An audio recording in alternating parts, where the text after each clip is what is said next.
Oredake Hairiru Kakushi Donjon Kasuri Kitaite Sekai Saikyo. Une légende raconte qu'il existe un donjon caché renfermant des trésors et des objets rares. Troisième fils d'une famille noble ayant été ruiné, Nor, notre héros, a aussi perdu son travail. Il acquiert alors une compétence lui permettant de créer, d'attribuer et de modifier d'autres compétences. Pour l'utiliser, il doit accumuler des points en effectuant des tâches telles que manger des repas délicieux ou séduire de jolies filles. L'anime a pour genre action, aventure, comédie, ecchi, fantasy et pour thème harem, magie.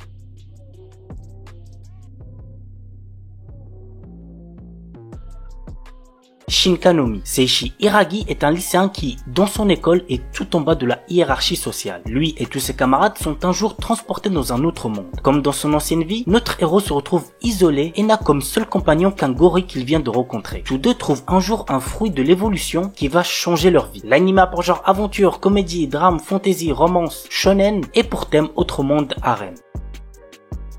Outbreak Company, un anime que j'ai trouvé sympa à suivre, plutôt drôle, mais qui reste quand même assez classique. Voici de quoi ça parle. Suite à la découverte d'un portail entre le Japon et le Saint-Empire Eldon, le gouvernement japonais a recruté le jeune Shinichi Kano comme ambassadeur afin de renforcer les relations entre les deux mondes. Ce dernier devra présenter et défendre la culture japonaise mondialement connue à travers les mangas, les animés et les jeux vidéo. L'anime a pour genre comédie, fantasy, romance, slice of life et pour thème autre monde, harem, otaku, parodie.